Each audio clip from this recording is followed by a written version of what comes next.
I believe everyone has essence of God or essence of divine within them. And once we connect to our inner child, our soul, we connect to that divine part within us. And once we make that connection, we are also able to have deeper connection with other people and connect to the divine within them. You're actually able to see people's true soul, Yes. and you're also able to have compassion for them because you can see beyond whatever someone is doing, you can see their soul. Welcome to the Inner Child Podcast. Now, with 2 million downloads, I help high achievers recover from painful relationships and childhood trauma. Let's heal together on season 2 of the Inner Child Podcast. I am so excited to introduce again, because this is take 2, Dr. Iris Yousaf. Oh my goodness, how are you doing?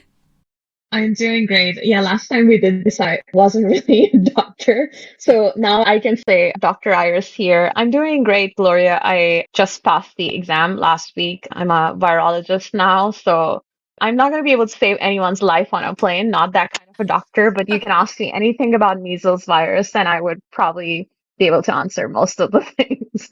I got to watch you at your thesis Yeah, defense, right? I was really On happy to Zoom. have you there. I did give you a shout out. I hope you were there for the acknowledgement. Thank you so much. And it was an honor that you invited me. I love attending things that our clients invite us to, whether it's a wedding or a thesis defense. I felt very proud to be there and support you. So thank you for that acknowledgement.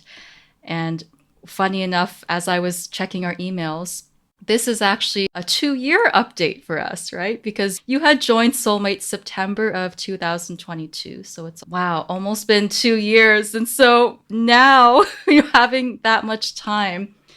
Can you just give us a quick, if you could put it in a single sentence, who were you before Soulmate versus who are you now?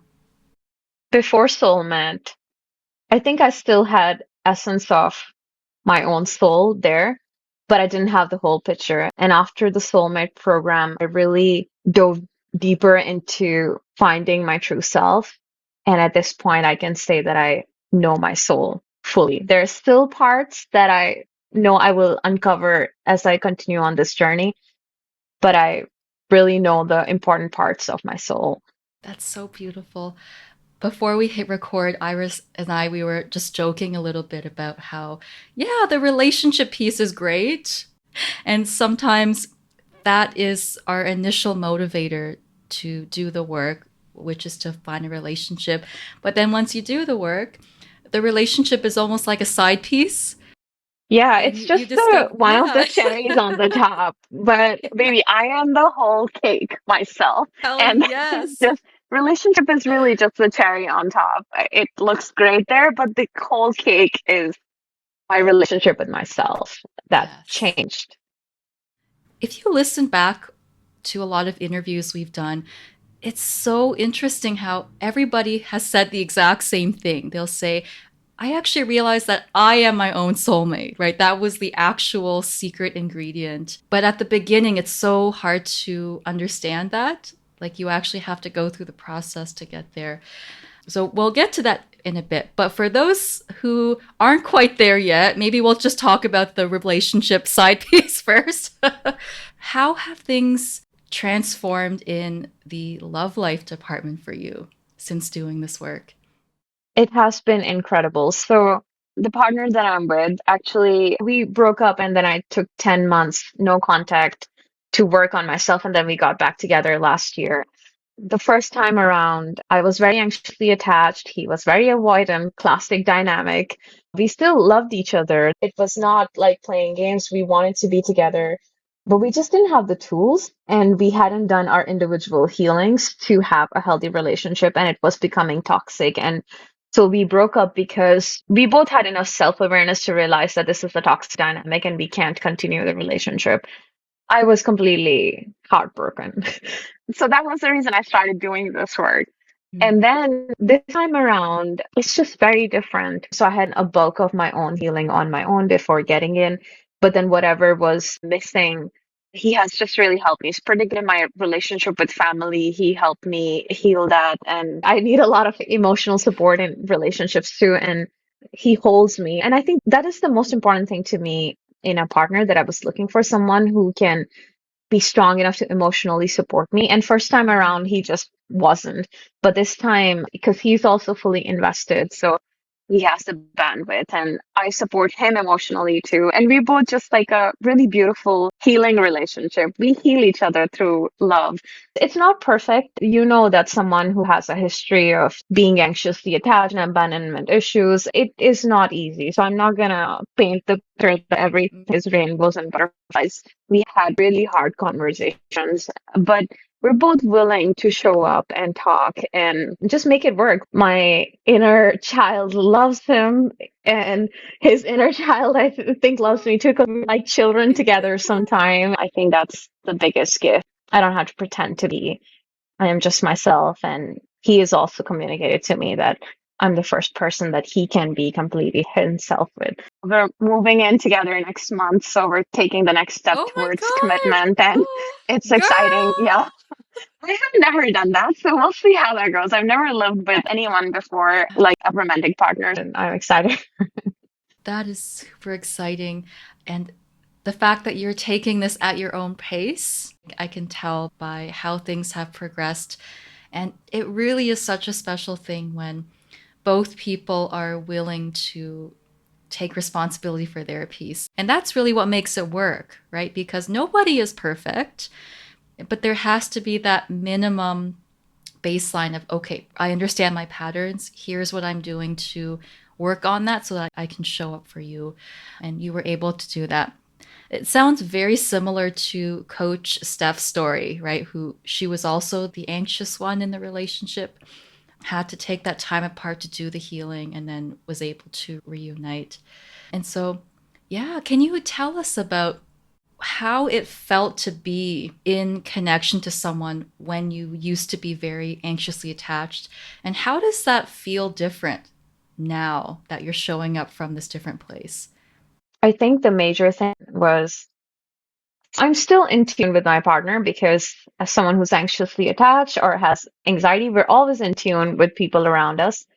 But last time around, even slight changes in his mood, I would immediately take it personally. And I would immediately get triggered and start feeling like, oh my God, I need to fix this. But this time around, we just communicate. He tells me that he has had a bad day or something like that. And I would also, if I'm sensing a change, I just directly ask. And instead of assuming and making it all about myself, I'm also like, slowly just becoming less in tune with him. If it's something big and major that I catch on, then I just ask right away, are you down? Is something going on? Do you want to talk about it? Do you just need space or whatever? So those skills that I didn't have before. Because before immediately, like, bro would not be allowed to feel anything because I would get triggered. I was not leaving space for him to feel his Right. range of emotions. You can't expect someone to be on all the time. So I would be expecting him to be like happy and like just being in love all the time because that's the fantasy of me. But reality is different. So that was before I did the healing. And now, because I know that I go through a different range of emotions and allow my emotions to be, so I can hold space for his emotions as well. And he Yes. does the same for me. So that was one of the main things. I think just the general anxiety of having to perform and be a certain way in order to please him, all of that is just gone. I just say what I want to say. I am just Mm. myself as I would be by myself. People pleasing and giving extra love and doing that from a place of hoping that he would do it in return. If I want something, I communicate. But other than that, if I'm giving my love to him, it's just free. I think that has been another big change. And my love has become free for everyone, not just in my romantic relationship, but with my family, like my parents, my siblings, my friends. It's just free. Now I don't expect anything in return. And that's not to say that I don't have standards and expectations in relationship. I do, but I'm not doing things for other people because I'm expecting them to do in return for me. Mm. That gives me goosebumps. There's so many directions we can go with this. I know that Iris is talking about the abundance piece, right? And for a lot of people, the conditional love we give out, there's a lot of hidden expectations of, I scratched your back, so you should return the favor and scratch my back. It comes from a feeling of lack, like I don't have enough. And so you have to give back what I've given you, versus this new state of mind that I see you in right now, where you're already so much in overflow within yourself because you're taking care of yourself. You're being aware of your emotions and your needs. And so now when you give to people, it's an excess of what you have. There is no feeling of like starvation to get that thing back.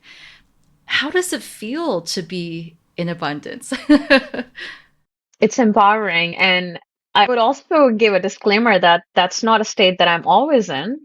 Your inner child still gets triggered, and sometimes your cup runs dry. So I have to catch myself and be like, oh, okay, it's time to give myself love again. I would do the soulmate thing every Thursday. And then I made Thursday evening the time to be with my inner child. And I have been trying to consistently do that. And I have noticed that if there is like a huge gap in me taking out time for my personal self to connect with myself, my cup starts running dry. It's a thing that you have to do consistently to stay in that abundance mindset. And when you are in that mindset, it is just amazing. It's freeing and it's empowering. And we will talk about the spirituality and God piece too. That was the key that was missing for me as well, to get your love from God, from universe, from source. I feel like when you bring God into the picture, it just takes everything to another level because universe or God just has an overflow all the time. I would love to connect the dots and see how it's expanded you spiritually. We do talk about the deeper meaning behind things and where love really comes from, right? And the fact that even when you feel alone, you're never really alone because you're still connected to something greater than just you, right? A higher power. So tell us about this connection for you, Iris, and where that's taken you in your spirituality. So this connection for me is not from Gloria. I grew up Christian, believing in God and Jesus. My parents are very religious. But, with Christianity, sometimes there can be like a lot of shame associated with it too. The whole mindset is, oh, you have to be a certain way. It's not sin for God to love you. To me, Christianity always felt like a very conditional God. But I would still tell you that I had a very strong relationship with God. I have, for most of my life, been a spiritual, religious person. And even though there were things about Christianity that I didn't agree with, I had a very strong relationship with God. And that was what helped me a lot with my anxiety. My relationship with God goes way back. But what happened is in 2015, I started questioning everything, questioning God and religion. And in 2016, I went to Oxford for my master's. I was surrounded by atheists, and I'm a scientist. So all the scientists were like, what is this God talk? You don't talk about God if you're a scientist. And I started ascribing to that. So for the past 7 years, I was becoming a scientist and I felt like I needed to Right. think like a scientist. So there was no space for God. And that is when my anxiety and depression got the worst because all of a sudden I had to do everything by myself. And then eventually I started coming back to God as I knew him or her. I believe now that God has both divine masculine and divine feminine attributes. And so I have integrated God as I knew, plus new aspects of God that I've learned by being on the spiritual journey. I think probably the biggest one would be how I got into Oxford. So I studied in a Pakistani university. It's not even the best university in Pakistan, and education in Pakistan in general is just not that good. My background was not that great in science either. One of my friends who was a valedictorian from our college, she was like, I'm applying to Oxford. Do you want to apply to Oxford? And I was like, girl, we literally did it for fun because I was like, there's Yeah. no way we're going to get into Oxford. We had not heard about anyone. And she was much smarter than me, much more hardworking. She had been working on her application for like a full month. She told me last minute, I think I put some shit and made an application and I got an interview. I thought I completely blew my interview, but they offered me a Yeah. position for a master. It's a really expensive school. My whole family, we prayed at the very last minute, 1 month before the start of my program. I got a fully funded ride to Oxford. Oh my And God. how those things happened was to me just very miraculous. So, yeah, Oxford story, I think, is one of the biggest that I think was a miracle. But much more recently, being stuck in Pakistan. So, this Yeah. is something very unfair and unjust that is going on right now with scientists and students from Muslim countries. When you apply for US visa, they put you in something called administrative processing, and that can take anywhere from months to a year. I had no idea about it because nobody talks about these things. So I just went there being like, oh, I'm just going to be in Pakistan renewing my visa. We'll be back to the US in like a month or so. A month or so passes. Still haven't got my visa. And then I found a group of other students, incredible Pakistani scientists who are just stuck there. So my entire family was praying. And my mother, we call her a bit of like spiritual leader because whenever she prays for something, she gets like these visions. Yeah. So she told me, Iris, do not worry. All of your stuff will be sorted out in February. And I was like, I don't know what you're talking about. People have been stuck for a year. But it just happened through prayers for me. So that was Oh another my goodness. miracle that Yeah. happened. You know, it's so funny. I released a post on Instagram recently. I think it's called like bizarre things that have happened since healing the inner child. For those who are listening, I don't know what your particular spiritual beliefs are, but I have seen time and time again that when people do the inner work, it's like all of these doors that didn't exist before start opening in our lives, whether it is relationships or school or job opportunities.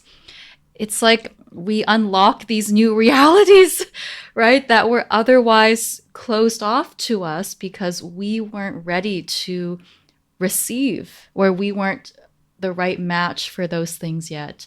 I've seen this all the time.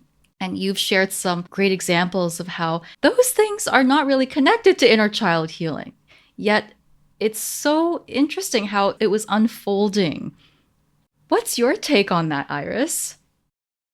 I will say that some of like the Oxford thing, that certainly happened before I had done any healing or anything like that. I just have always believed in power of prayer. And people call it manifestation as well. I feel like if you truly want something and you believe that you deserve it, universe gives it to you. I see a lot of parallels in like classic way of praying to God for something plus neo spiritual manifestation techniques. But I think it's the belief that I deserve it. I think that's what inner child healing unlocks for you because you start believing that you Absolutely. deserve good things. Yes, 100% agree.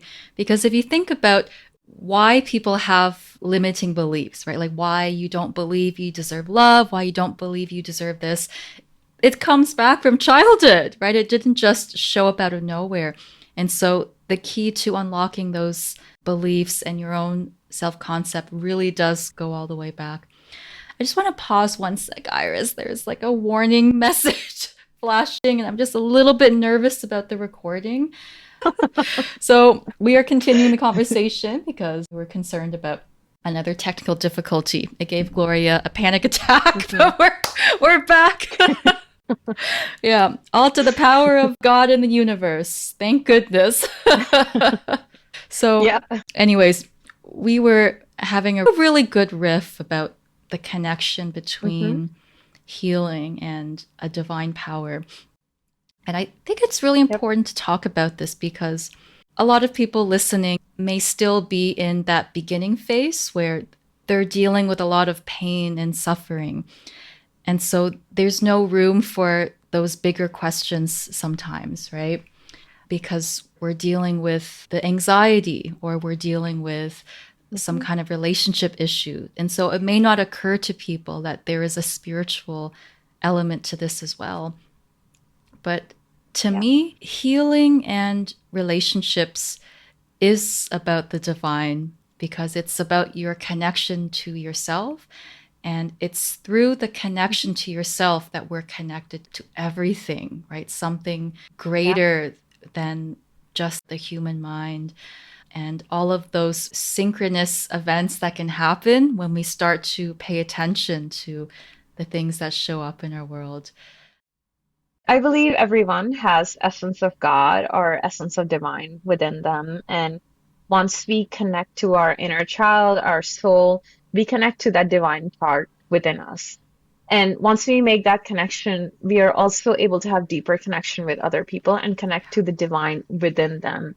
Like when you were talking about when we connect to ourselves and our divinity, then we can like connect with other peoples as well. And so it's just like another deeper level. Yeah. You call it soul connection or divine connection, whatever name you want to give it, but you're actually able to see people's true soul. And Yes.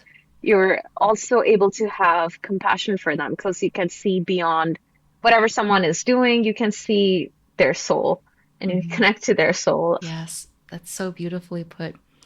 So cool how the relationships, whether it's a partner or somebody else, they mirror things back at us, right? Oh, absolutely. Yeah. And actually, just Yeah. tying this back to what you said at the very beginning, you said that in the past, you didn't allow your partner to express his emotions. And it was actually because you hadn't met those emotions within yourself. That Yeah. same inhibition gets projected onto the partner. And so, what was the most helpful tool or perspective that really helped you to connect with your emotions? It was the feeling piece, Gloria, when I learned that any emotion, if you allow it to be, peaks for like 90 seconds, I think, and then it goes away. I think just hearing from you that if I allow myself to feel, it will be okay. I had a lot of emotions that were trapped in my body, and I think I talked about ancestral trauma last time, and I certainly had emotions that were not just mine, but my ancestors. And I think they're starting to understand this now scientifically Mm-hmm. as well, the epigenetics of Yes. it. Trauma can be passed down. I was carrying in my body not only my own childhood trauma, Gloria, but the trauma from previous generations. And that was what had caused me so much suffering because it was just trapped inside me. People called me sensitive Mm-hmm. a lot when I was growing up too. I took that personally and I would just not feel. And certainly during the last, I don't know how many years, I was really hiding my feelings. But now I just feel, and actually in front of people too. I'm not afraid to cry or to feel. That is not to say I'm going around being explosive all the time. Now I've just accepted this about myself Mm. that I'm a deep feeler and I allow myself to feel without judgment. Thank you so much for sharing that, Iris. Even the generational piece and accessing ancestral memories, it has come up Yeah. quite a few times, especially with, I noticed the women similar to you who are very spiritually attuned and have that very deep capacity to experience their emotions. I'm very curious of where the research is going to go with. Maybe you can do your next Yeah. PhD on intergenerational Question. epigenetics. Oh, Yeah. okay, what I went through with this PhD, especially the last stretch, I told my partner, I was like, you do not let me go to another PhD program or Yeah. anything like that. And he was like, I'm not gonna stop you from doing Yeah. anything that you want. So you're the only person who can stop yourself. Yeah. I find these Mm. questions so intriguing. And I could totally see Yeah. myself going back to school for something like this. I hope that somebody is looking into these Hmm. things. This all stuff makes me believe in spirituality and God because there is something that science doesn't understand, that we don't fully understand, and it's magical. I bet quantum physics has something to do Yeah. with it. I feel like quantum physics is headed in the Yes. right direction and they'll figure it out. We'll need a part two Um, on this conversation for sure.